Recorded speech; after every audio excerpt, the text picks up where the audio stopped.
Hey guys, welcome to another episode of Melvin on the Mic, and today my guest is Brian Vocal. Hello, party people. Brian is a fellow Houston photographer. We've run in the same circles for probably 10 to 12 years, maybe longer, we don't even know. Yep. But we've never officially met until now. Yeah, like I was starting to say, it's wild. Like I swear we had hung out or met at some kind of networking event or something, and I went back and looked, and I was like, okay, let's look at our previous conversations or all this stuff, and I couldn't find anything. I was like, fuck, maybe we haven't. So What networking event would you think it would have been? Or what kind of event? either back when I was like hanging around the fashion industry and going to fashion shows and all that crap. I have nothing against fashion industry or fashion people. I just wanted to say that. It was either back then or some kind of marketing event that someone was holding that we may have both been working. It's hard to say. Like, I used to go to a lot of stuff too, you know, Yeah. and like I'm usually pretty good about remembering people if I've met them. Yep. And you have a memorable face, just like Thanks. when meeting you today. So I think if Thanks. we would have met, I probably and just your personality, like we've Yeah. only known each other for about 2 hours now in person. Yeah. It's crazy because like I swear we had like, I would say back in like 2012, 2015, somewhere in that time frame, I swear we had been at some of the same stuff or It's done something. well, and also at that time I did a lot of club promotions, and so Yeah. there is a possibility that we could have been at some events It together. it very well could have been because I would occasionally shoot those like club fashion shows Yeah. when I was first Well, trying see, and to I never go did big. any of the fashion show stuff. You lucked out. Well, the thing about being a promoter is like, it's cool, it's fun, but you're locked into your venue, right? Yeah. So or you might be competing against some of those other people, and so even though you can appreciate what they're doing, you're working at your club or Yeah. venue, right? Yep. And so a lot of the times I would see a lot of stuff that was going on just because I see the flyers and I saw the promotion, but I never actually got to go to the events because it was the same night I was promoting something Yeah. else. So Dude, if you want to start getting into it, I have a story let's do it. from a fashion event that haunts me. Let's get into it. It was one of the fashion weeks here in Houston. I don't remember which one it was. This was back probably I would probably say this was back in 2012, 2013, sometime around there. Back when I used to rock my mohawk regularly and my cool fucking suede jackets or whatever it was. So I went to this event and it was at one of the theaters. Okay. And so we're doing our thing. We're walking around. We're taking pictures. Oh, bro, I'm a photographer. I've got access. I can sit at the end of the runway and take pictures with the other 20 people. Yeah. I felt like hot shit. Even though I was fucking nobody. I'm still nobody. We're all nobody. Right. The world doesn't exist. So I was doing this thing and I was like, okay, I'm going to cut through here. I'm going to go over here and I'm going to get some angles. So I walked by the DJ booth. And I kicked his plug out of the wall. Oh my God, that and killed the music. I shut down everything. The music, the lighting, everything. And I'm just like, oh shit. And like I felt so bad. Not only that, I DJ'd for years also. So did I. So I've had people do that to me. And I was just like, I am so sorry. And I wanted to help him, but Yeah. I also just wanted to get the fuck out of his way and just I'll leave But you let me alone ask for you life. this. Yeah. Did he have clear tape marking on the floor saying to not go through that spot? Not only did he not have tape marking the spot, he didn't have the cord taped down. See, as much as it sucks that it happened to you, I also fault him. Yes, no, I agree. He should have had it taped down. I would always double tape my cords and I would make sure something was blocking it. Yeah. So no one could go there. Probably because I did this to a guy. But like I was working a Christmas party for Schlumberger. Okay. And some dude went behind my booth and knocked the entire thing out. But luckily, I was working off a laptop. Yeah. So I just fucking plugged it back in, hit power. I'm like, oh, we're good. Don't worry about it. Keep drinking. Tip me. I used to I had an array of speakers. So I had 4 speakers that I would put right off the front of my booth. Nice. And then I had 2 that I would throw in the rear, right? Mm-hmm. And the 4 that went around the front were kind of to blockade myself in. Mm-hmm. So that people couldn't actually come physically Yeah. into the booth. Now, it sucked when I needed to get out to go run to the restroom or grab a food or drink or Yeah. whatever. But it kind of, as much as I could control it, eliminated that. I never had anybody like accidentally kick the music off while I was DJing. That Yeah. would have like totally sucked. But I have had a flub where I like accidentally hit pause on the wrong one when I Yep. was trying to pause the one in the headphone. But we've all done that. Yeah. And you just play it off like, I meant to do that. I always tell people too is like my nightmare with shooting weddings versus DJing weddings, right? Because I've done both of them. Let me in the guess. hundreds. Your mistake lives with them forever. Yes, because the music, they might remember it for a little while. Nobody gives a shit But about the DJ. They're gonna be, but once they're drinking, whatever, like Dude, I've played But if you screw up the picture, I've played the wrong song for first dances. oh my god! But it's because it's because they gave me the wrong song, or they're vague. They're like, we want this song from this movie, and there's like 40 versions of it. Or the worst so was some like random. yeah, version. the worst was when they were like, we want the fucking Aggie theme so we can all do our little Aggie thing. And it's like, cool, that thing's like 12 minutes long or whatever. I don't know, I'm not an Aggie, and they don't tell you. Yeah. So you're playing it and they're doing their thing, and then they're looking at you like, end the song. And so I would always ask people too, like for first dances, like, hey, do you and your 80-year-old mom want to dance for 5 minutes, or do you want me to cut you at like 30? Yeah, slide out like a minute in or something. Yeah, like it's fucking wild. Shooting weddings though is so stressful. well, and it's no longer just like I remember when I was a kid and my sisters got married. The wedding photographer would show up, shoot the ceremony, shoot the reception, and they were out the door, right? Right. Now you live with them for a No, month. they want you to come in the morning while they get ready and they drink their champagne and Now, have their strawberries. I don't mind doing that. Yeah, I don't mind doing that when my time is compensated for. exactly. They don't want it. They don't want to pay for that. Well, so like I don't do weddings. Oh, I don't do them either. let me rephrase that. I don't tell people I do weddings. I'll shoot a wedding, but I'm gonna charge you full fucking price, and I might double it. Like I tell people, like I'll do you this wedding as a favor. Yep. But you're still paying my full price. I try to do is, and somebody else told me this. So like price it where it is priced out of what you would do it for. Yeah. And if they say yes, at least you're making the money to make up for it, right? Because like I hate them. Like I mean, don't get me wrong. It's I feel like I've been involved in hundreds of weddings at this point because I have lots of family and cousins and just everybody got married. I've been a best man like 5 times. I've been a bridesman. Yeah. I've been the best man in a partnership. I've played every single role of a wedding except for a groom. Like literally every role you can imagine. Yep. And then I've DJ'd hundreds of weddings. I've photographed hundreds of Yeah. weddings. So now when somebody's like, "Can you shoot my wedding?" I'm like, hey, "I'm gonna refer you out to somebody I know." Like so. Do weddings? I'm happy to refer them to you, man. I don't do them. I will say, if someone is watching / listening to this and you're a wedding photographer, bravo, power to you. It's a very important job. It is. It takes a certain type of person. That's not me. I get so taxed mentally after dealing with people. I genuinely care about the people I work with. That's a big thing for me. Is I want to be involved in their wedding. I want to be involved in their life, and I want to make sure they get the best thing they can. Exactly. But it's very, very mentally draining, and not even the ceremony. Shooting the whole day, spending the whole day with the bride and groom, even the weeks before, helping them prep for it. It's awesome.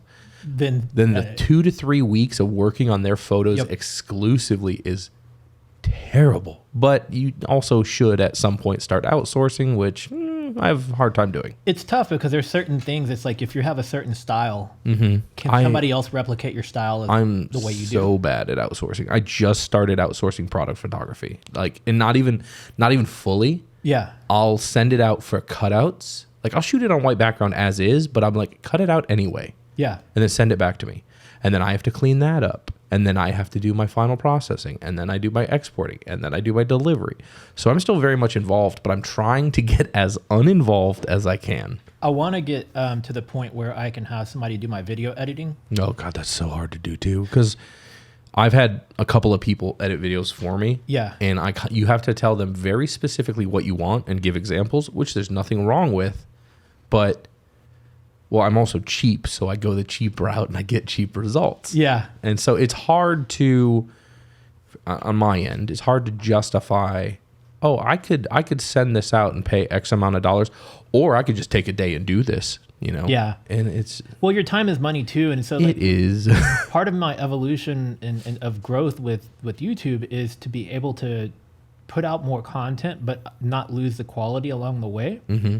And so I've at least gotten like my podcast and my reaction videos. It very much is a cookie cutter format, and somebody could essentially take it over.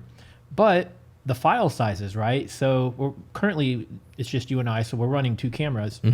But by the time we're all done with this, it's going to be about 60 gigs worth of video probably. That's insane. And that doesn't even count the screen record off the laptop when we were doing the reaction video. And then there's the audio. The audio is pretty small, right? So like, what do you do with all that? Like, yeah, I could upload it to Dropbox or Google Drive or some sort of a shared thing, which that takes forever just to do the upload. Yeah. Then they have to do the edit, and then where are they storing it? Because if I need to go back and get into that project again, and it's not accessible to me, I haven't really explored too much on doing shared projects over Adobe. Yeah. I don't know if you're familiar with that or not, but No. yeah. So Adobe Creative Cloud, I'm not familiar with it, and so it's just kind of a nightmare. Like I run into that with I mentioned to you very briefly that I also have a group called Ghost Texas, and I've been one of my partners in that. He's been learning video editing, and we shoot.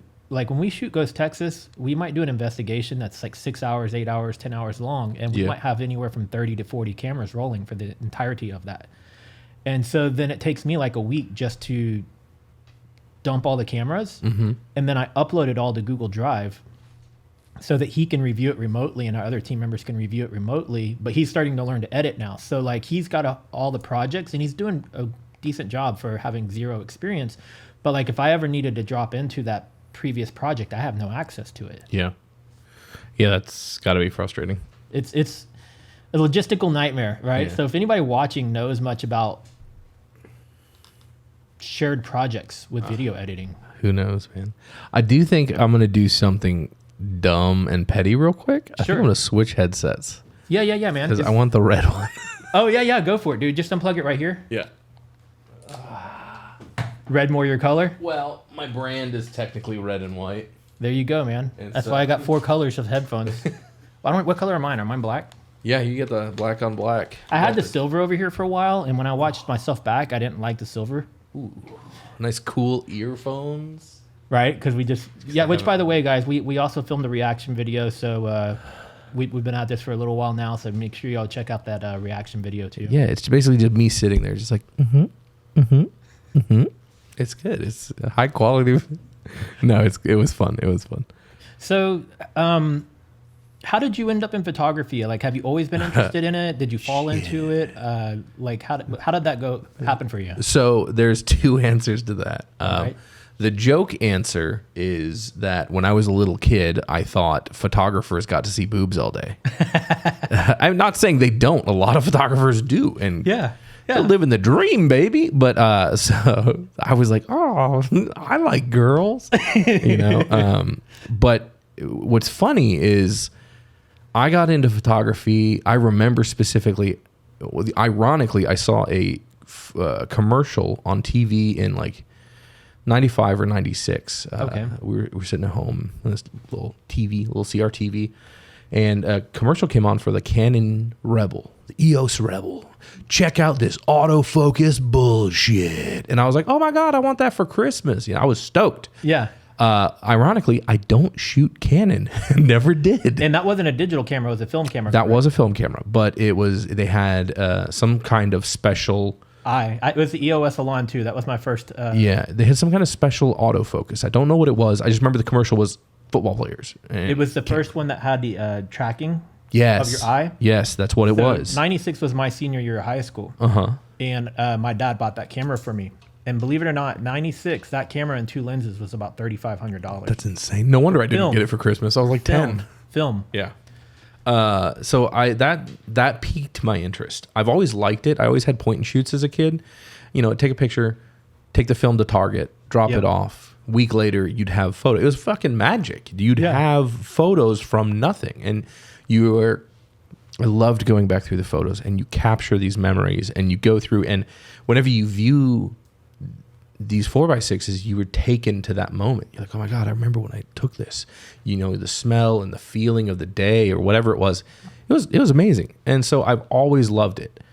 But I was a fucking stupid kid. I didn't know what I was doing, and I had no money. And so one year, my mom's parents came to visit us. We're originally from Michigan, so they came down from Michigan to visit us here in Houston. And they brought with them Excuse me. I'm sorry. Oh, too much whiskey. No, they brought with them an Argus C3 Matchmatic that my grandpa has had since the 50s. And funnily enough, it is tattooed on me. Oh, cool. So is that an SLR? So, no. Well, no, it's not. What was it called again? C3 Matchmatic from Argus, ARGUS. It is not an SLR.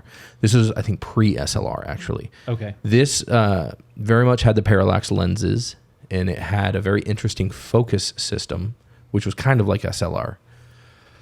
And so I shot with that a little bit. I didn't know what the fuck I was doing, dude. Like, it was true manual, like back in the day manual. No meters, nothing. So I did my best. And I think a couple of rolls of film might have come out okay. Was it still 35 millimeter? Still 35 millimeter. Okay. Yeah. So I shot with that a little bit. And then going, in high school, I took a film class and I had to drop it because my schedule wouldn't work with it. I don't remember why. I don't know, maybe I was just too fucking good at football. No, I didn't. I was garbage at football. I quit.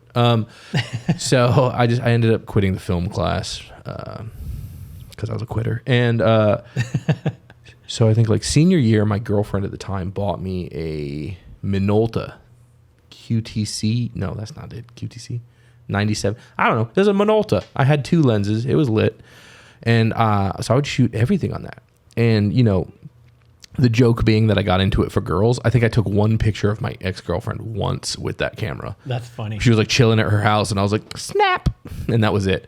The rest of it was landscapes. It was me and my buddies skating. It was nature. It was just, whatever. Trees and... Yeah, it was whatever looked pretty. Like, oh, there's a turtle in the pond. Oh, now, was it color or black and white? I was shooting color film at the time. Okay. And that's why I was shooting a lot of flowers and landscapes and stuff.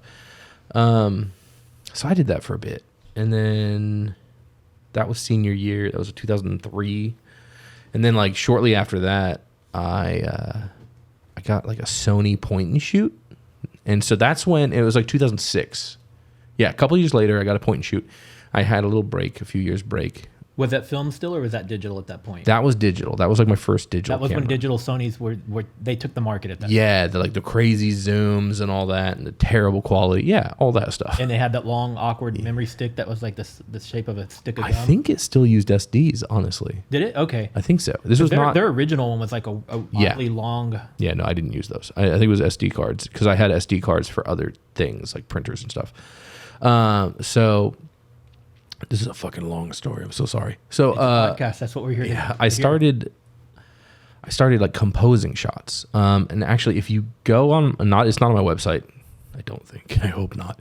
But in my portfolio, at least on my phone and some of my other records, I still have pictures from those composed shots in like 2006 in my portfolio because they're fucking cool photos. My buddies and I, we would go out really late at night, skating.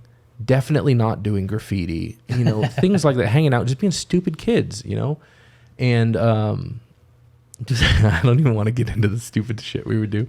But so some of the stuff we would do, we'd go like light couches and chairs on fire and stuff. And made cool photos? Yeah, we'd just take cool photos. So one of my photos is a buddy of mine on an old wooden bridge on the bayou. It was 6 a.m. It was fucking cold.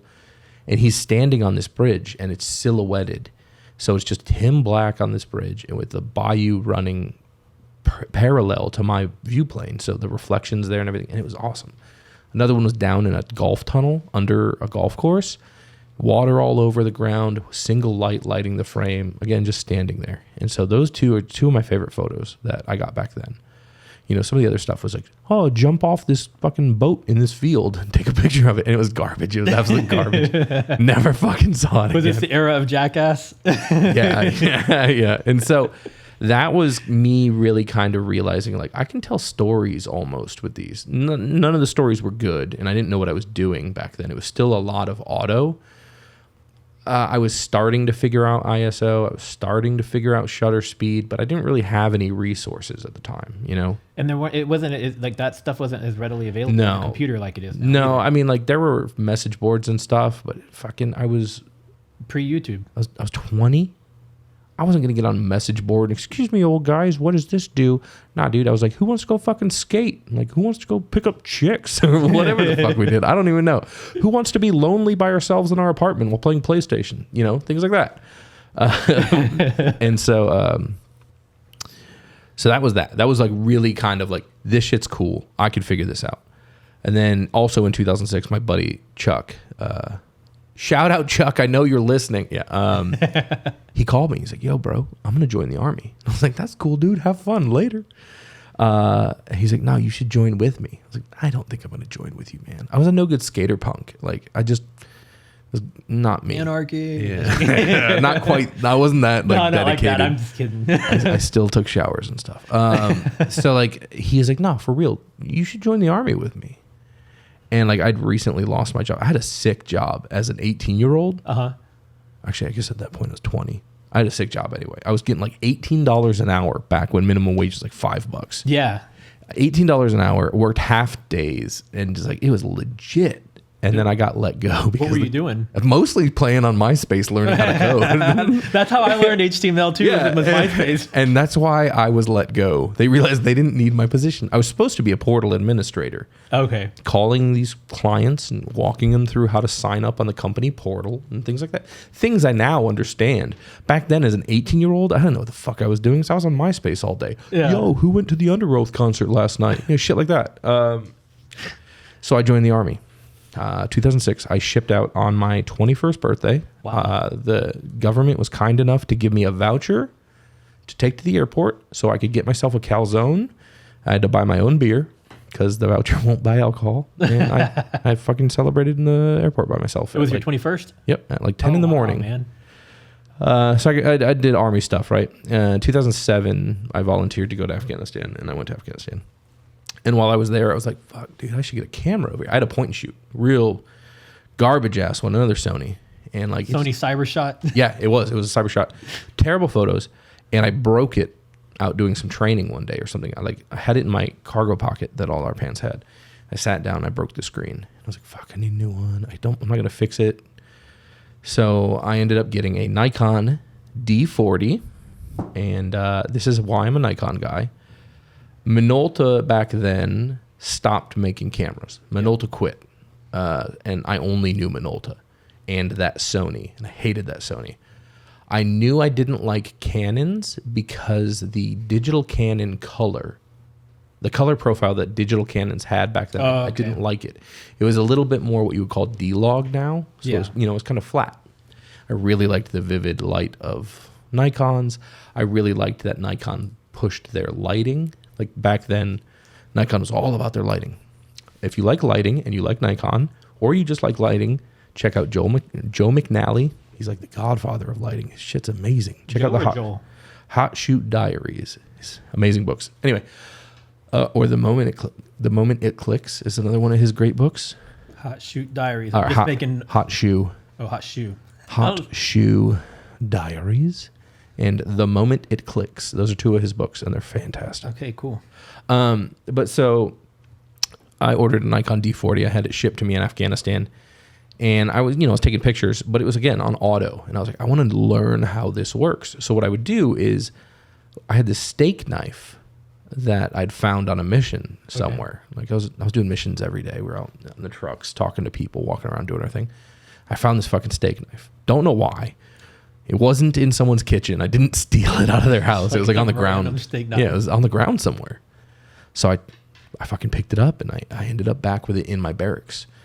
So I took this steak knife, and as any 20 in Afghanistan, I think it was 22, yeah.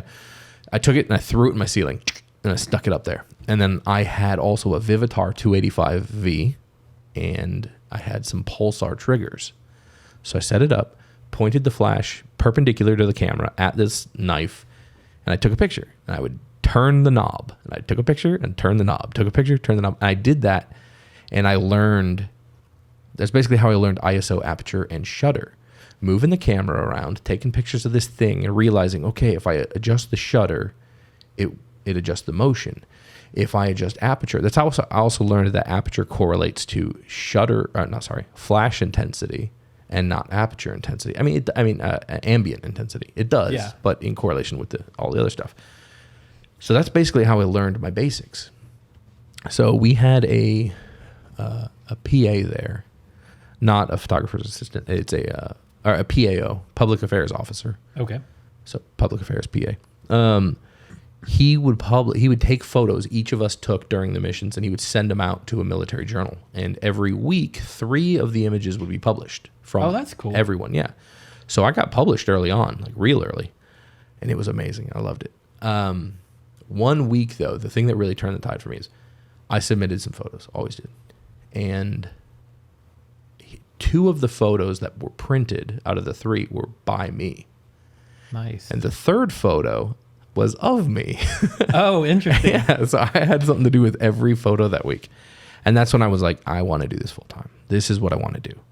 So when I got back from Afghanistan, I really started learning. I delved into all the online learning I could. I read all the books. You know, I read one of my absolute favorite books, Light, Science, and Magic. Amazing book. Really breaks down how light works in photography. It's fucking brilliant. So I read that, you know, I read all the other books. I think that's when Creative Live really started. So I started watching Creative Lives, and, you know, Peter Hurley stuff was starting to come out. I mean, in the time since, like 2010, I think 2010, I got back from Afghanistan like 2009. 2010, I started shooting, and I was like, okay, I'm not going to turn it into a business until it's something I would be comfortable buying. Yeah. So my first paid shoot ever was like a $50 courthouse wedding for a friend. You know, like I was like, hey, I'm shitty, but I'll do it. Yeah. I just have to charge you.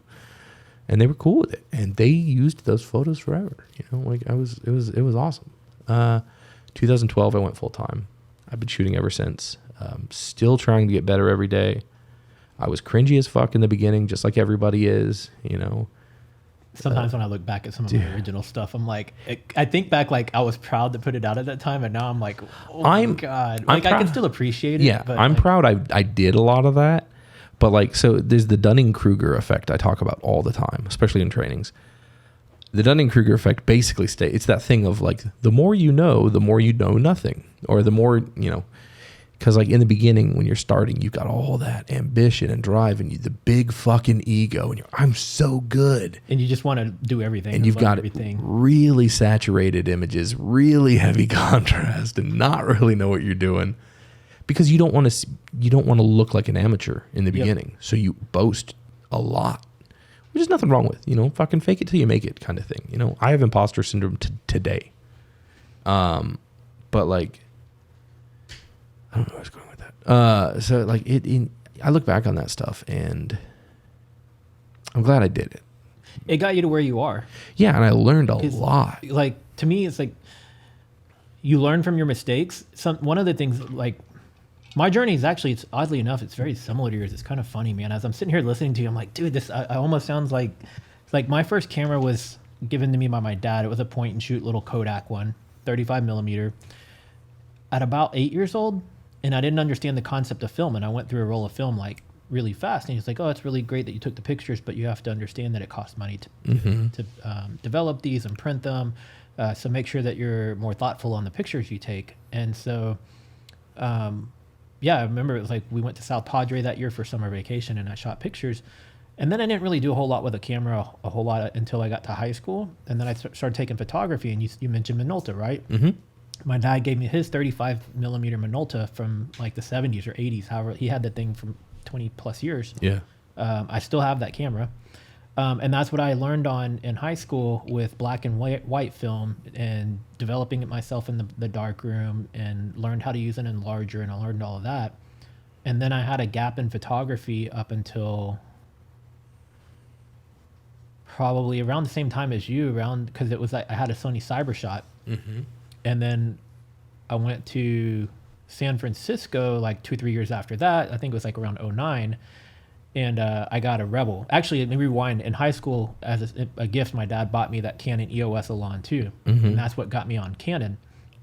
And I still have that camera. Actually, I have every camera I've ever owned except for one that got stolen. I traded one of mine for a coat. So I don't have my D40 anymore. But yeah, so like when I started doing quote unquote professional photography, it was because me and a group of my buddies, like our meetup spot before we would go out was the Hooters on 290. It's no longer there, but mm-hmm. It was like the perfect in between spot for us. We would all meet there, have a, hang out, eat, maybe have a drink or so. And then we'd typically carpool to wherever we were going for the night and then come back. And becoming regulars there, you start to become friends with the waitresses. And And I think, did you ever shoot with Heather Latch? Now Heather Black? I don't think we shot together, Okay. but I think we were on either on the set together on other people's projects when I was just hanging out. Yeah. But we've known, I've met her. Yeah, so I knew Heather originally from Hooters back in the day. We're talking about like 2010, 11, 12, somewhere around there. Mm-hmm. And it may have even been 09. I don't know. And she's like, hey, you do pictures, right? And I was like, yeah. And she's like, I want to try out for the Hooters the calendar. Yeah. And she's like, you think you could do some pictures? I was like, sure. I went home that night and bought like a $200 light kit off of Amazon. Didn't know, a cloth backdrop. Mm-hmm. The freaking lights dude. were tethered. They weren't even a wireless trigger. The first one I tried to do with a backdrop, I've still got copies of them. Oh, I have all of my stuff still. With my cyber shot and a bed sheet. We Yeah, just had dude. some friends over and started drinking. It was bad. I learned real quick why I hate cloth and prefer paper. Oh man. Those wrinkles, man. But yeah, so like that's how I fell into studio photography, and I just kept learning more and more and more. And then all the other girls from Hooters were like, "Oh, can you take my picture? Can you take my picture?" Next thing I know, I was like shooting all these girls, like, and I was like, "This is kind of fun. This is cool." And I wanted to go. I appreciated the artistic style of it, right? Like I didn't. How do you say this? Anybody can take a picture of a pretty girl. Yeah. And anybody can take a picture of a pretty girl in lingerie or a swimsuit, and I did my fair share of that, right? But I was like, my thing was I wanted to put my own spin on it, my own flair, and I wanted to go more the creative route. So I would be like, okay, we can do your, cutesy pretty pictures, but I want you to do some weird shit with me. I want to do something where you got blood coming off of you, or like something, not always the gory route, but just something more artsy, right? And over the years, I developed a style, and I just learned as I went. Like I had my base that I learned from high school, but that was very different from what I was doing, because when you start doing studio and you add light in, and then also everything I was doing was digital and in color, where I learned on film and in black and white. Yeah. Completely different. Yeah. But virtually every camera I own up until recently has been Canon. I got Sonys for the podcast, and I told you that earlier. The only reason I got these Sonys is because I needed something that would shoot longer than 30 minutes. Yeah. I've thought about buying a Fuji just for traveling, because my wife and I travel a lot. What we did before we had our daughter. We're pausing that for now, but we're gonna, because we used to do international every other year, and then in the years between we would do here in the U.S. somewhere, and I wanted something light, something easy, because like I've hiked up mountains with an 80-pound camera bag. Yeah, It's not fun. It's hard to slim down on gear sometimes, right? Yeah, sometimes I don't. I just take the whole fucking bag, and I'm like, oh, I probably don't need my 105. I'll leave that at home. Let me grab my 7200, my 2470, my 85. I gotta have my 85. Like I can't tell you how many trips where I've taken like an ample amount of photography equipment and then end up shooting everything with my phone because I didn't want to take the equipment around with me. You know? I just got the DJI Mavic Mini 3 and I got the one with the built-in screen. Nice. And I have a Mavic Pro and a Mavic Air 2, but I don't use them anywhere near as much as I should for the investment I made. Yeah. Because I hated the setup process. Yeah. And the gear you had to carry, right? Because I didn't want to have my phone unavailable, so I always opted with an iPad, and I wanted a bigger screen. Yeah. But it's like it takes 10, 15 minutes just to set the shit up, and then you're carrying all that around for potentially one shot, right? Yeah, it's for me, especially with drones. Excuse me, I'm sorry. It was always about the planning of it. Like I would have to know, except for when we were in like Ireland and Iceland, I flew that shit everywhere that I was legally allowed to. Yes. Did not fly illegally because. Well, they would know even if you did, because they track every bit of your flight records. So exactly. You don't want to get that strike where you can't fly anymore. If you fly in Big Bend National Park, don't post the video. Well, I've seen people do that. I've heard now that it's not even aerial photography, videography. All the national parks apparently are completely banning videos to be on YouTube.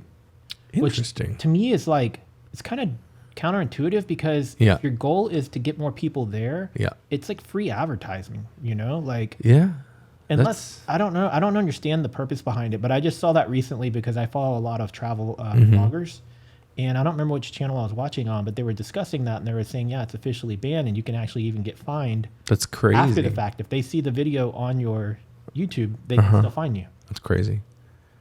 The only place I flew my drone technically it wasn't illegal. I don't want to get myself in trouble.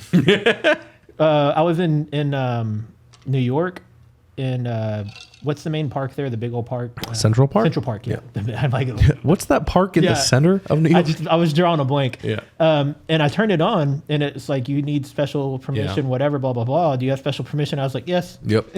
But all I literally did is I flew it straight up and straight down. I did one illegally, but I didn't know. And when I found out I landed, the sign was not clear from where I was, which I guess could be my fault. I didn't come in the main way, and it was in another country.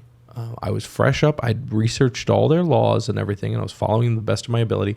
But I'd launched this drone at what I thought was a public park, Okay. and I started flying, and I was just filming, just vibing, and then like I realized, like, wait a minute, this might not be legal. And then I flew the drone over and actually saw the no drone sign Through your drone. through my drone, and I was like, oh shit. Let me hurry up and get this back before you get shot down. I landed it, and nobody said anything. I never did anything with the footage. But like I felt bad. Oh, that's not that footage you uploaded to that stock website? Yeah, stock. Good luck. No, we use a lot of GoPros when we travel now. Like I'll wear them at the airports and stuff. And Have you ventured into 360s? no, I'd like to, because I do a lot of dumb stuff. Yeah. And I would love to have 360 degrees of me doing dumb stuff. Like I have a truck. I take off road a lot. And I do Okay. a lot of truck stuff. They're fun, but the editing process is something to. Yeah. It's not bad. It's just sometimes I'm like, I don't want to learn another thing, you know? Yeah, I get that. My first 360 was the Rilo. It's literally about the size of a GoPro. Mm-hmm. In form factor, in my opinion, it's the best 360 I ever owned because it was small. It was like a GoPro. It just Yeah. had a lens on the front and the back, Yeah. and it was more oval than square. Eventually, that one got bought out by somebody. They quit doing firmware updates. It kind of, it's done now. Yeah. And then I got the GoPro Max, and I've used it a handful of times, but it's just bulky. Mm-hmm. And the way the lenses protrude off of it, I'm always nervous about like damaging the lenses. Yeah, I would think they would be replaceable. Like just on the regular GoPros, you can swap out the front element. I can't tell you how many times I've run over a GoPro. Yeah. Like they fall off my truck when we're doing desert runs, and they'll fall off. I'll run them over, and usually the only thing that breaks is the front screen. So we just buy a new one, pop it on, and we're good to go. The other ones I got last year is I got a pair of the Insta 361. Mm-hmm. Which one just came out? The 2X or the 3X? I don't know. I got it like 6 months before the new model came out, and I was like, damn it, Mm-hmm. And I got a pair of them, and that one's pretty unique form factor too. It's like shaped like this. Yeah, I know It's that. got the lens Yep. on the top, on the front and back, and it's got a touch screen, which it's a weird small circular screen, but the video quality is really, really good. And they give you the super long selfie stick, and it cancels the Yep. stick out, which Yeah. all of them I think at this point cancel the stick out. I what I like about a 360 is if you want to simply enjoy your time and not have to think out your shots, Mm-hmm. you can. Yeah. Like when I went to Muir Woods back in 2018, and I don't believe it was illegal there or anything, so I don't think I did anything wrong. But I had a backpack on, and I had probably about a 6-foot pole with my 360 camera on the top, and I was just walking around doing photos and doing my thing. But meanwhile, it got full video of everything. Yeah. And then I was able to crop a lot of that video down and use it for my overall video, without having to sit there and compose, specific video shots. And that's kind of the cool thing about it. It's like you don't miss anything. Right.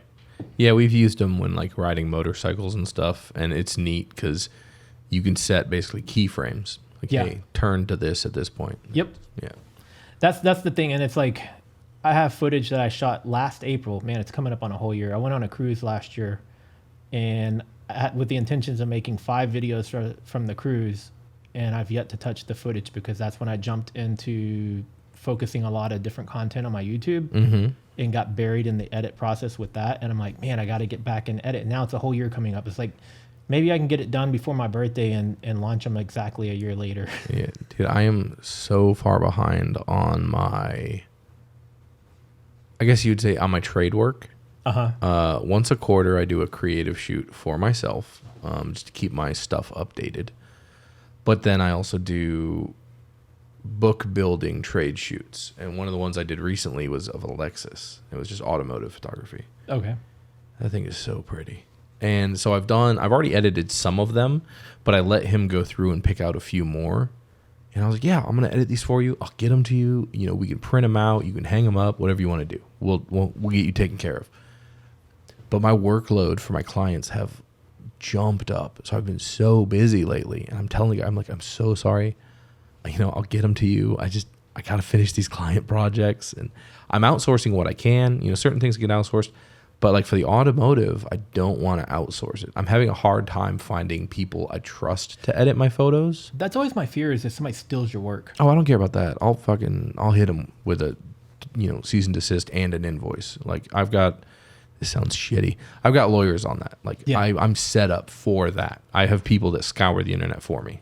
That's my fear with my video editing too, though. Oh, that's a whole other thing. I have my photos used in videos, and that's a whole other battle. But I just can't find an editor. The problem is I have trouble letting go and finding people I trust to edit for me. You know, like I know what I want my photos to look like. I know the process as I go. I know the steps I take. And I can describe that to editors to a point. But like until you get someone you build that rapport with and they know your workflow and everything, it's not scary, but like I can't tell you how many times I've had to do the work twice because I've sent it to an editor, I've got it back, and it just was wrong. Do you do, just out of curiosity, in your way you're training people, do you film yourself doing the process? No. I will, let's say it's a headshot, and I send a headshot out to be edited. I will do the raw process on the photo, Okay. set the color balance, all that stuff, and I will send them either the PDF of it. Yeah, I'll send them a PDF of it, with the image already open. So I'll tell them, all right, pop this, if I need to, pop it on this background, cut it out or whatever. Do some skin cleanup. Then from skin cleanup, do some dodging and burning, get a little bit of depth in there, make sure whatever it is. I don't know. Yeah. Make sure the eyes look good, make sure the hair looks good, make sure the clothes look good, and then fucking sharpen it. And then send it back or whatever. I'm just. And it might vary per image, yeah. And like especially the biggest issue I have is skin cleanup.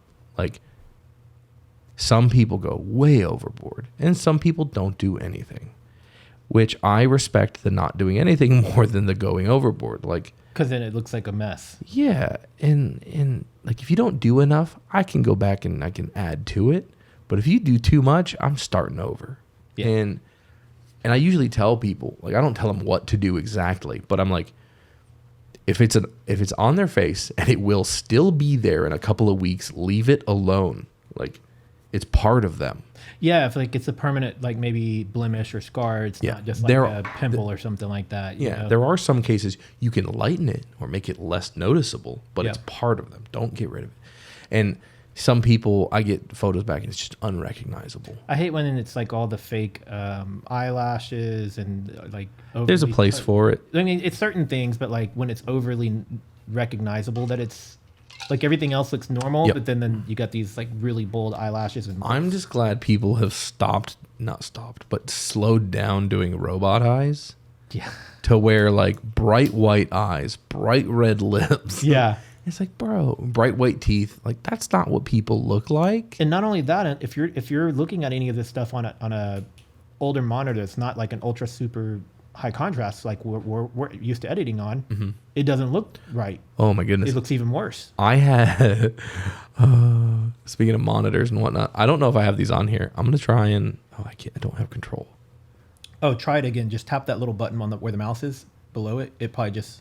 Here we go. Okay. Well, so I did these photos of some people. This is going to probably be in maybe commercial use. I don't know where it is, honestly. It might not even be on my website. It's on my Instagram. You can pull up your Instagram if you want. I could try that. Yeah, let's do that. www.instagram.com. Melvin Maya. Check him out if you're not yet. So I did these photos and I posted these in a retouching. How do I scroll down on your computer? I posted these in a retouching. Just jump down. There we go. I posted these in a retouching forum and I was like, hey guys, what do you think on these? I was going for a very specific look. And so these are some bikers. And for anybody that is not watching this, you can check out these photos on www.instagram.com/behind_BVP. I'm talking about pictures of bikers in dramatic lighting. Okay, so these photos I shot in, it's a very recognizable style. Dan Winters is an amazing portrait photographer. I mean, he's one of the best in the industry. So I edited these photos in his style. Not edited. I shot these photos in his style. Very minimal editing, honestly. Mostly just dodging and burning, a little bit of color adjustment, and that's fairly much it. And these are shot in my studio in downtown. So the background is just part of the studio. This is my buddy Austin. He's super cool. These remind me very much of Sons of Anarchy. Yeah, I will tell them you said that. So this is Fury. This is Wolfman. This is Hooper.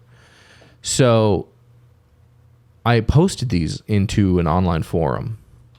Let's just say Facebook. And I was like, hey, what do you guys think? This is the style I was going for. This is my direction. Love your input. I'm very happy with how these came out. And somebody was like, your background is too dark. You need separation from the background. Lighten the photo up. Lighten the whole photo up. And they don't get the style. First of all, yes, I don't think they get the style. It's supposed to be dark. And the way it's lit is very, I don't want to say very technical, but it's pretty technical, the way you light these photos to get a specific spot of light on them. Because like, if you look at the key light, not only is it blending off their face on one side, but it's shadowed on the hard side. It's on the key side. It's also shadowed. Yeah. And you're just using a flag basically, but it's their positioning and the light relationship has to be very technical. Sorry, very exact. So these people are like, it's very dark. You can't see the background. And one of my concerns was that chair rail behind them. I wanted to make sure you could still see there is a background. Yeah, I didn't a little bit of depth, but not like that's not the focal. I didn't want a rim light. I didn't want a background light. I didn't want any of that. I wanted it. This is two lights. You know, this is an on-axis fill light, and this is a Rembrandt light. And I was like, I don't know what you're talking about. I see the background very clearly. I see the chair rail. Everything looks good to me. The levels look good. The shadows look good. Please tell me what you're talking about. I want to make sure this looks good for everybody.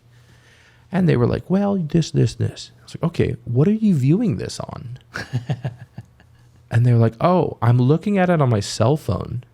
And I'm like, we're in a Photoshop or retouching forum, and you're giving me feedback based on an automatically adjusting iPhone or whatever you're on. Yeah. I was like, I'm on my calibrated monitor right now looking at this. I was like, I can't continue this conversation with you.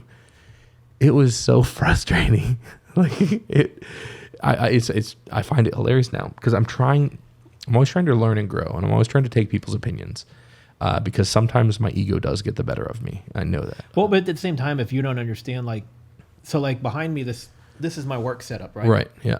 I have a MacBook, which is excellent screen, but those two monitors are trash. Like the resolution on them is horrible, and so sometimes when I'm editing video projects for work, I like to have it spread out over 3 screens. Yeah.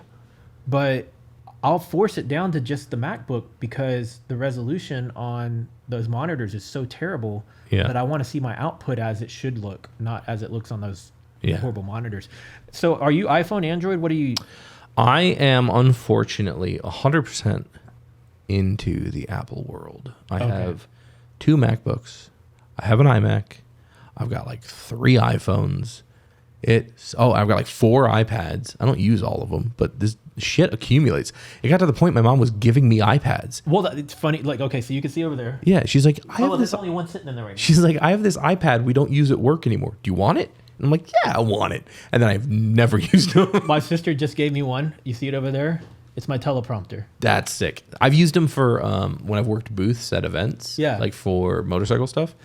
I'll set them up as basically like portfolios to view, flip through and like look at the photos for the magazine and all that. Just got a Surface tablet, right? That's nice. But I have probably like, I don't know, probably 6 iPads. And then this is like an Android here. I got a couple of these. Yep. Sometimes I buy them for one thing and they never end up getting used for that. But over time, they have a purpose, right? So Yeah. like 2 of mine are specific for 2 of my drones. I've tried, I want to get, I don't remember what it is, an iPad mini, I have a couple of those. but I think it's an iPad mini 4 I have that. because I want to run my drone off of it. Yeah. So my drones, both of my drones, one's on an iPad Mini 2, one's on an iPad Mini 4. And then I have the little riser that hooks into the control. I have the riser, don't have the iPad. Yeah, it's perfect for it. Depending on the lighting outside, every now and then you might get that reflection back on the screen because they are the shiny screen. Yeah. The reason I was asking you about though Android versus iPhone, it's funny because most of my stuff is Apple when it comes to like the computer, the iPads, but with my phone I have the Pixel, and I had the original iPhone. But that's a long ass time ago, and then I switched to Android, and then when I got up to like time to renew my Android, probably about 6 or 8 years ago, was when all the Android Samsungs were catching on fire. Yeah. And I was like, I need something that's a good alternative. And it was like the week before I was going on a cruise, and they had just dropped the Pixel 1. And the whole idea behind the Pixel was the photography and then the resolution on the screen. And previous experience with Google phones was not that great because the Nexus is what their previous phone line was called. And I never owned one, but I knew people who had them, and I was like, they're just not good phones. But the Pixel was touted as like, is this going to be one of the best phones out there? Blah, blah, blah, blah. So I got it, and I haven't switched since, man. The clarity on this screen, like people, I'll be looking at phone pictures with somebody side by side on an iPhone and my phone, and people are always like, what phone do you have? Why is your screen so much better? So the resolution on this Pixel is amazing, but it can also be to your detriment because it looks great on here, but then you look at it on other devices and it doesn't look right. Well, that's why if I'm editing for a look, I will make sure my monitor calibration is up to date. And like one thing people don't realize, if you're editing on a laptop, like you need to set your calibration for every location. Yeah. Because your lights around you matter, the location you're at matters, fucking how much caffeine you had that day matters. Like, it matters. Have you ever gone through a whole series of like editing photos and then the next day you hated them? I not only that, but I've had clients tell me they don't like them, and it's usually when I pull an all-nighter and I'm trying to fucking beat a deadline. And what'll happen is I'll get tired. Now, this was early on in my career. I'd get tired and I would edit poorly or edit too much. And it's because I'm tired. So I've learned not to do that.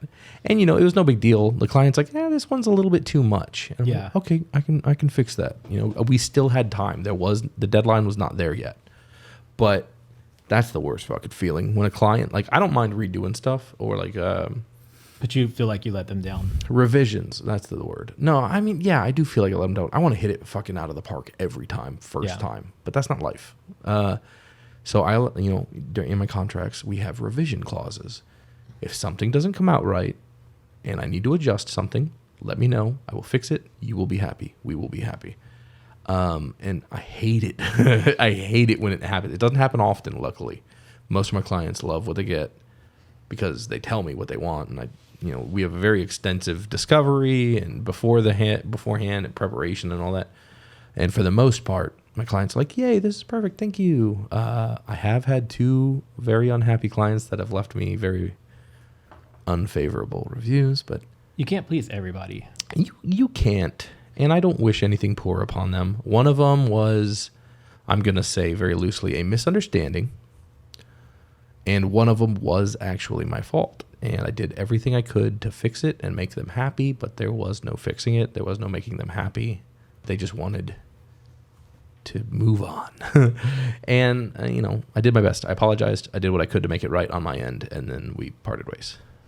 Did you see the story? It was probably within the last year about this lady that was suing the photographer for her wedding, or with family photos. I can't remember which. I think it was family photos, because the background and all the pictures was blurry. She didn't understand bokeh. No. And she said that the photographer ruined all the photos. Oh. And the photographer's argument was, you saw my entire portfolio of work. You knew the style of photography. You knew there was going to be bokeh in the. But what's funny about it is she didn't even know what the term bokeh was. That was what was kind of comical about it. Yeah. Is she's like that.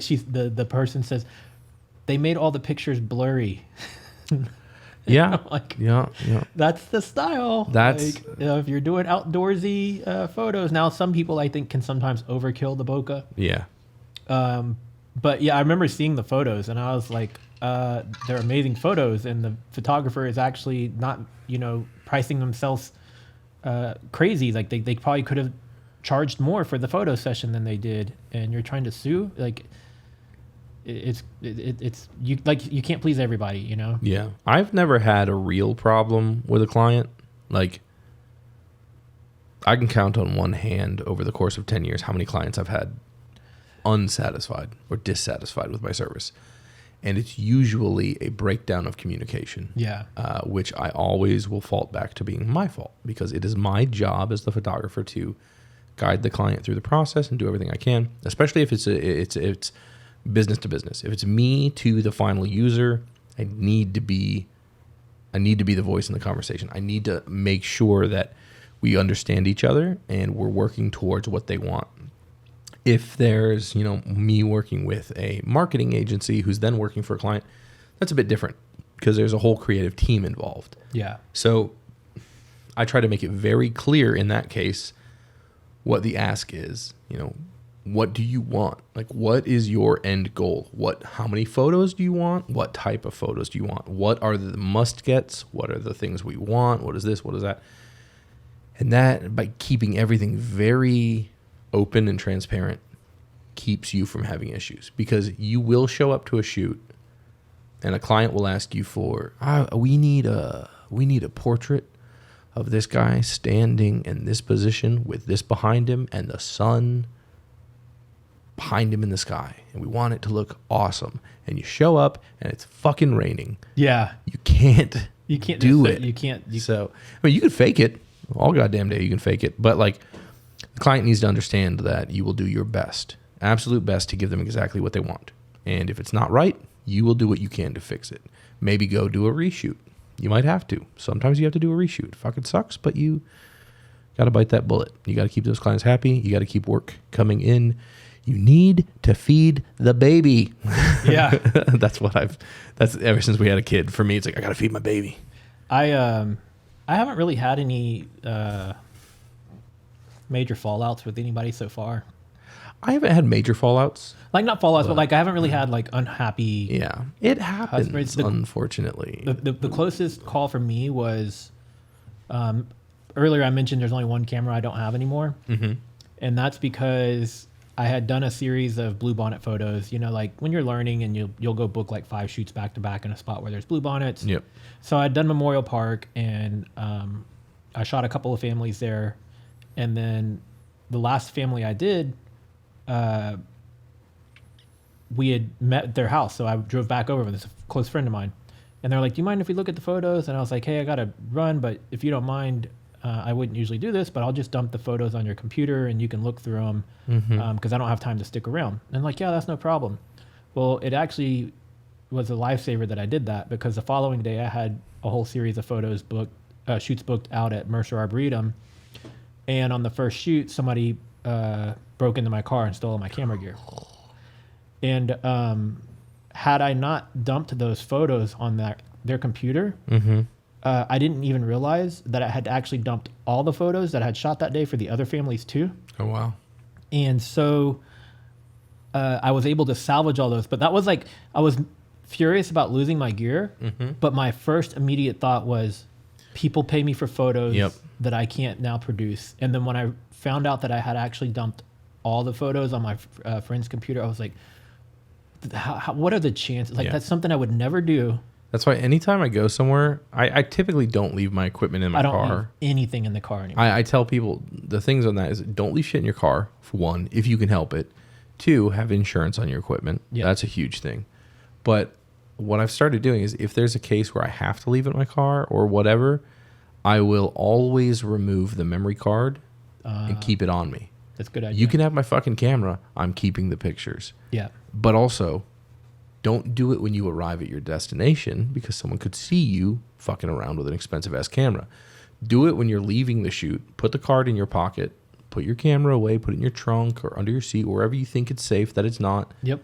Then go where you're going to go. And you have those photos on you. And you don't have to worry about it. Someone breaks into your car, steals your camera. Cool, bro. You're getting a new fucking camera. And you're like, that's...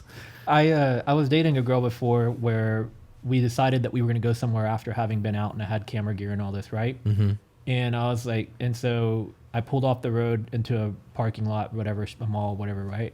And I took all my camera gear and I put it in the back of my vehicle. And she's like, what are you doing? Why don't you just do that when we get there? I was like, oh, why? So somebody can see me putting all my expensive gear in the back of my car and then leaving my vehicle? Yep. And she's like, huh? And then I explained to her how I had all my stuff stolen before, and like... It's a very sad lesson that people learn. I can't tell you how many times over the last 10 years or so that people go into Facebook and they're like, oh my God, my gear got stolen over the weekend. Can somebody please donate so I can buy another camera? No, I can't donate. I have a fucking baby to feed. Yeah. You should have had insurance. And see, and that was like when I was just first learning to shoot and like barely had money and like saved every penny I had to, it was a T1i. That's what got stolen. At least it wasn't a good camera. Yeah. But it was like, but it was a couple of lenses. It was a laptop. Oh, that's brutal. All in all, it was probably about $8,500 worth of stuff. That's rough. And it sucked because like, it was at a time where like every penny counted. Not saying that like every penny doesn't always count, but like, like I scraped money together. Dude, I can tell you to buy that stuff and then just gone. I can't tell you how long I've been like not saying I'm broke now. I'm doing okay, but like I can't tell you how long I was broke when I started photography. There's no joke when they're like, for the first 5 years you're going to be broke. Because every penny you make, you have to invest it into more equipment. You have to, and like it's so hard, but you're investing in your future. You're building your future. Yep. Which is amazing.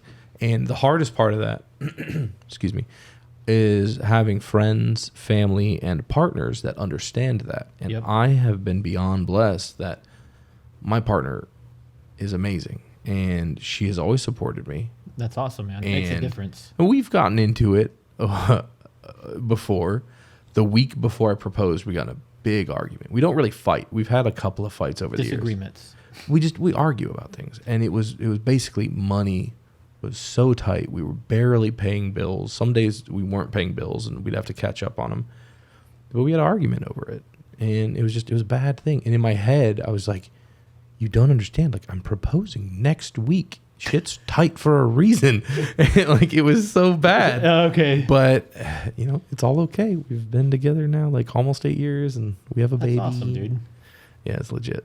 But there's so many lessons that you learn from just time and experience and heartbreak, whether it's personal or business. And you can try to learn from other people. And that's the great thing about mentorships. Like, I wish I had had a mentor. I wish I had been able to learn directly from someone and picked up on all those trade secrets.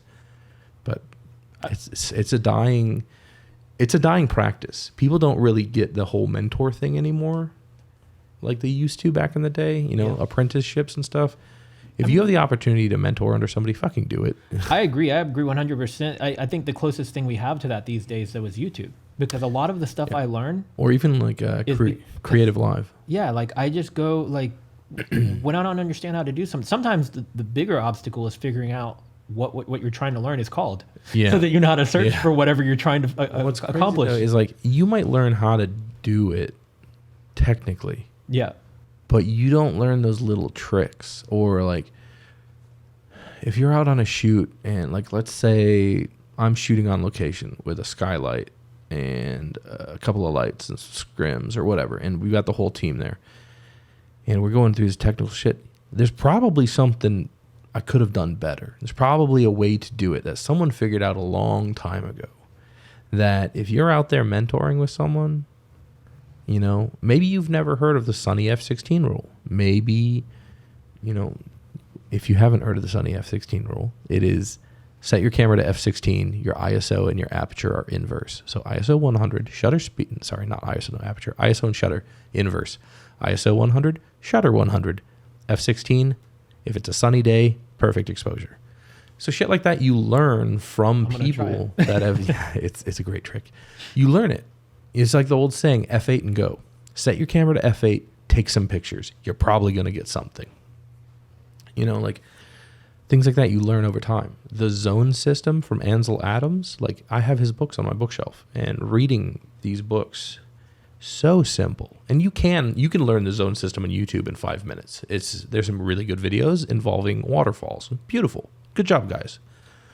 But there are these things you won't learn unless you're on site working with someone. And that is the romance I miss. Like that's like one of the things I've been wanting to do for the longest is partner up with photographers and videographers that are interested in building a YouTube channel, building their photography. Are you okay? From what it seems is you watch a good amount of YouTube as well. I watch anything I can. So when I'm editing, I imagine you probably watch don't say it. Peter McKinnon and Maddie Hapoya. Nope. Peter, I have nothing against them. He just gets on my nerves a little bit. I cannot get into that because when he blew up, it was nothing but like, hey bro, here's a tip, turn your camera on. Yeah, like he like I can appreciate what he does, but sometimes I'm kind of like, I appreciate what he's built. What he has built is amazing. The way he's done it is amazing.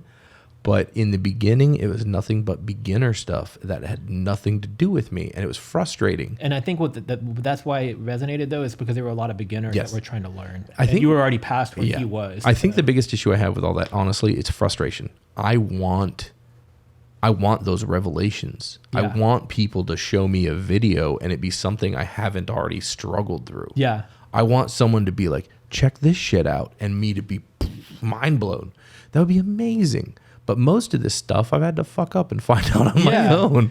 So like all these videos, anytime someone sends me a YouTube video, it's usually something, hey, did you know you can make the bokeh in the back of your photos a shape? Yes, I did know that. I made a YouTube video about it. Thank you for telling me. Yeah. You know, like things like that. Like I am stoked people are learning this shit. The other group of YouTubers that I was going to actually ask you about, I wasn't even going to mention Peter at first, but since he said that, I was like, oh, he's talking about me. Yeah, I was. And no hate to Peter, man. Like I said, I can appreciate what he does. What he's doing is amazing. I just need a Peter that's on my level. Yeah. But what about the guys? There is though. Who's that? RGEDU.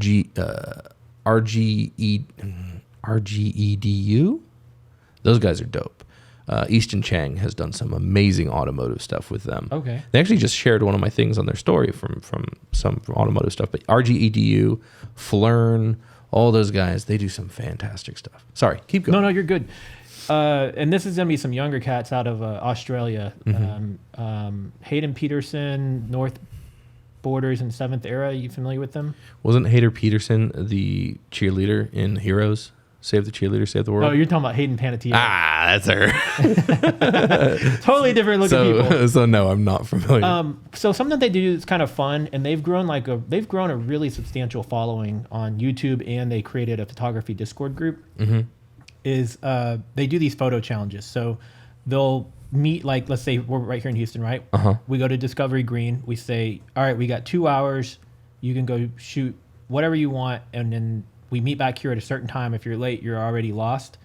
And then once you get back, then you edit up, not on the spot, but they edit up 3 photos each, and then they release them on stories or somehow they release them on Instagram, and people vote on them with likes or whatever, right? Yeah. And then they rank them from 1 to 9, who has the highest, and whoever the loser is, like the third place loser, has to do usually something corny that they make them go do, right?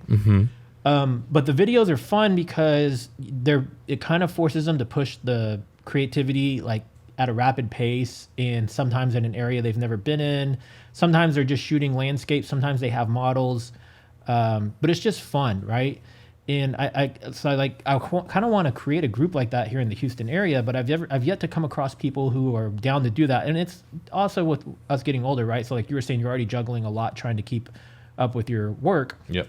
I work a full-time job daytime job, and then all my other stuff is on the side, right? Yeah. So time is limited, but I think it would be fun to get 2 or 3 photographers, go meet somewhere, say, all right, we got 2 hours, go take your photos, let's meet back here. So back in the day, and do our thing similar to that, right? we used to do some stuff kind of like that back in the day. There was even like a TV pilot that was filmed here that a group of Okay. us were part of.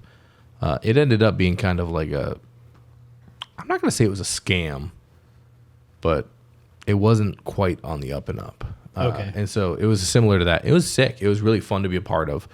It was really early in my career, so my ego was a little bigger than my talent at the time. So that I got voted out early. So it was like a reality Yeah, TV it was weird to see behind the curtain. But that was really cool. It would be a good idea to do it again. There was a channel on YouTube, I was just looking it up, called Digital Rev TV. Okay. Yeah, I've heard of them. Yeah, so they used to do a lot of shit like that, and it was super cool back in the day. Is that the one that Digital Rev? Is that the one that Kai came from? Yep, that was the one. Digital didn't mean to hit Reverb. that. Bro. Ooh, wait, no, I want to see what that is. Oh. Okay, it's Boss. All right, got it.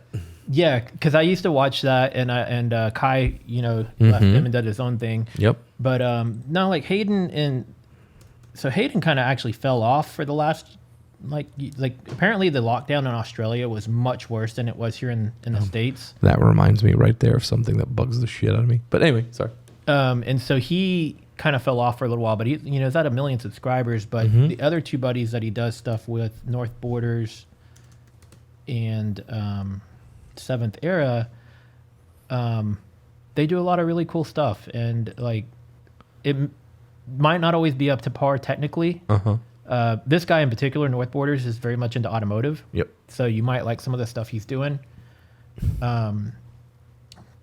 But yeah, I don't know. I basically where I was going with that though is like I want to start partnering with people and collaborate on things like when possible. Because it creates good YouTube content. You can build your following that way. It can help to grow your photography. It can help to grow your social media, and then it's kind of fun and engaging. Yeah, the hard part with all that is what it always is time. Yeah, exactly. And that's always the biggest obstacle is the time, right? So I will say, like, one thing all these channels share, and like a lot of big YouTubers, TikTokers and Instagrammers and all that stuff share, especially in thumbnails, they're constantly holding their camera ups, showing the screen. yeah, I fucking hate that. I've always shot through the viewfinder. So it comes from when digital photography was new, everyone would take a picture, look at the photo. Take a picture, look at the photo. And it got the nickname chimping. I don't know why. It feels weird to say, but you tell people, like, don't fucking chimp. Like, Yeah. don't look at the back of your camera. You need to take your picture. And so now the big thing is, like, hold your camera up, show the viewfinder, take a picture. I do have a flip viewfinder on my 850. And I use the shit out of it when I need to. When I need an above head shot or really low shot, I'll pop that bitch out and I'll use it. No problem there. But if it's in front of me and I'm doing it, no, you're taking. Sorry, I'm gonna get adamant. No, it's good. I'm the same boat, man. It's taking time away from me, and it's taking me out of the photo. Now, if I need to do it because of a focal point, if I need a focus point on that screen that I cannot articulate in my viewfinder, I give it to you. That makes sense. I do that too. No big deal. But if you're just doing it because I don't know why, fucking stop it. I don't know why. It shouldn't bug me, but I do it really bugs me. for video. Video's fine. You have But to. not photos. It's funny that you're talking about that though, because North Borders, I can't think of his name because this is Liam, the other guy. I can't think of the other dude's name. But he was just talking about that. He's like, yeah, for all y'all that are giving me shit for leaving my viewfinder on, he goes, I don't shoot my viewfinder on. I'm only doing that because I'm making a video for y'all. Yeah, because and that's he the wears thing. he wears a GoPro. Yep. And he'll go shoot in the streets for like 30 minutes. Yeah, and it is TikTok and Instagram drive a lot of what's popular, obviously. Yep. And so people create content that serves that purpose. And that's also why you see a lot of bad photographers with lots of followers. Like, I'm not saying these guys are bad. I don't know their work. But you see a lot of things that are oversaturated, overly contrasted, Yeah. or whatever. And that's a very amateur style, but the reason it's so popular and it's gaining following is because everybody in that platform, to a degree, is a beginner. Yeah. And so beginners leading beginners, but at the same time, that's making it popular, therefore making it trendy, therefore making it the right way to do it, which is a weird fucking cycle. So I know you said you don't really watch much Peter McKinnon, but did you happen to see the video where he was trying to tout Vero as the photography app? No, so Vero, And I was like, I've been on it. You gotta be kidding me. I've been on Vero for like 6 years or something now. I forgot I was on Vero. When I watched his video, I was like, oh yeah, I was already on here and I Yeah. didn't like the app and I got off. I like the app great. There's no user base. That's the problem. The app itself, fantastic. Yeah. The algorithms, fantastic. The user base, non-existent. Yeah. Well, so the story behind that one is I first heard about it. I was really into Walking Dead, and then whatever the dude, the Talking Dead show afterward, Chris, whatever. Yeah, that guy. Yep. He mentioned it, and then they blew up overnight and got like Yep. a million. That's probably where I did it too. Yeah. So I went and checked it out, and I was like, it's kind of cool, but it's like Facebook. And then like there's no true there's no web browser. It's you have to download like an app, which I hated. And then like the level of connections between people was kind of like a little bit extra. They've refined it for sure. And so I played with it for a little while, and then I was like, yeah, this is like another one for me to have to waste my time with. That's not really going to build anything. I abandoned it, right? Yeah. And then cut to 6 or 8 months ago or a year ago, whatever, when Peter was like, this is the best app for photos. I was like, but it's really not photo focused. It's like everything like Facebook. They've kind of revamped it to, once Instagram started doing its thing, Yeah. they kind of revamped Vero to take up for that. And so Vero is a great app, but no one uses it. Exactly. But if you're on it, find Brian Vogel Photography. There you go. The reason I bring it up is I was going to ask you, have you ever heard of IAM? And I haven't posted in a couple of years. But I don't think so. This is one that I started. I don't know how I found this one, but I've had this for like longer than Vero, right? And what I like about it is It reminds me of Flickr. you're not forced to be square, right? And the reason you see a lot of repeat photos in here is because you can actually submit photos to the stock gallery and through their stock gallery as well as Getty in here. And I've had photos sell through here. Nice. But the browsing through here is done really well. You can follow hashtags, you can follow people, and I don't know. I just like the look and feel of it. Yeah. It reminds me a lot of, I remember 500 Pics came out. Yep. We used that. But it reminds me of Flickr. I tried using that to blow up a lot of my SEO and stuff, and it didn't work. Flickr, yeah, and funny enough, SmugMug bought Flickr, and then Flickr's not really doing anything. SmugMug's what I run my website on. I hate SmugMug. Like, I have a love-hate with them because I love the ability that you can purchase the images. For me, it's literally the name. Yeah, I That's don't like that. literally the only thing I don't like about SmugMug. And I hate this stupid favicon up here that I can't change.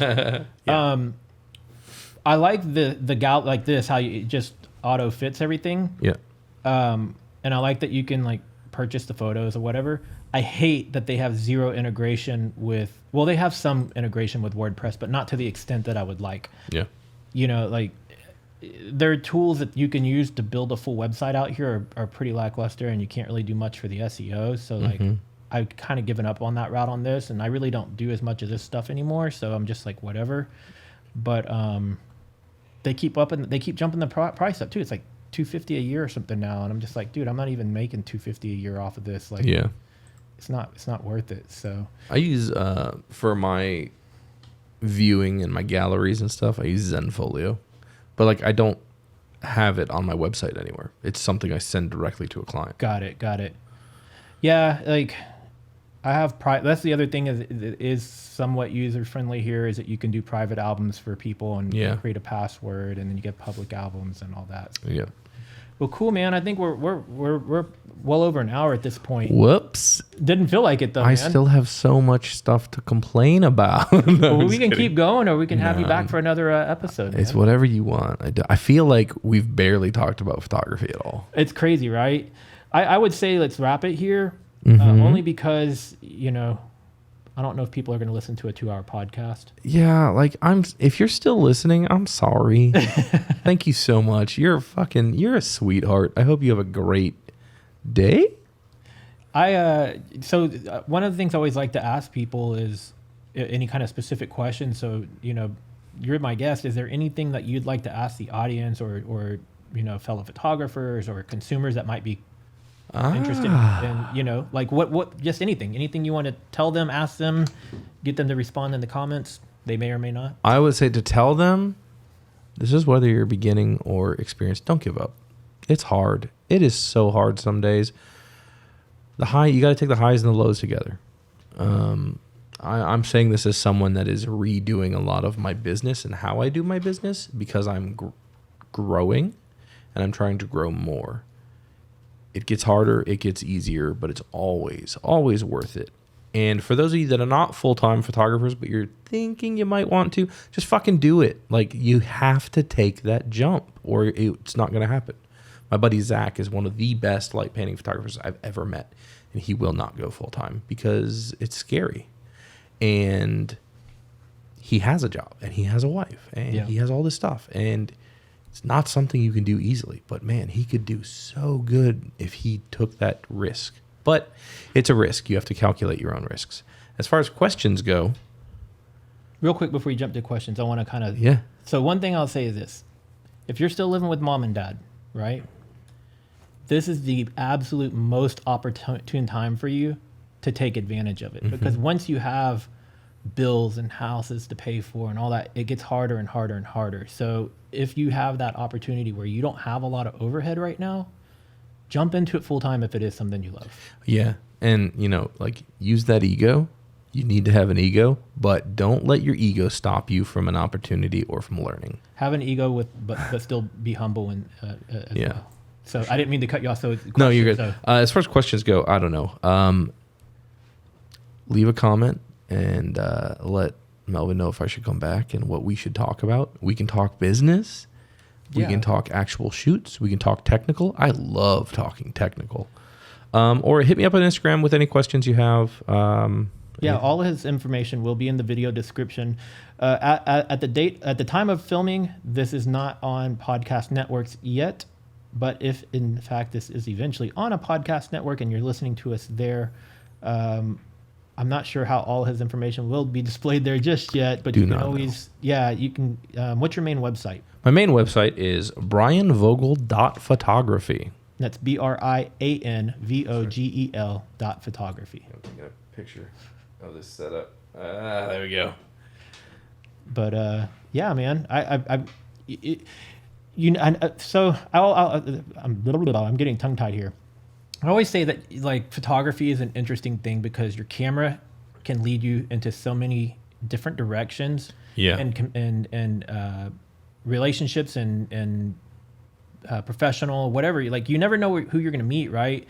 And the reason I know who you are and you know who I am is because of a camera.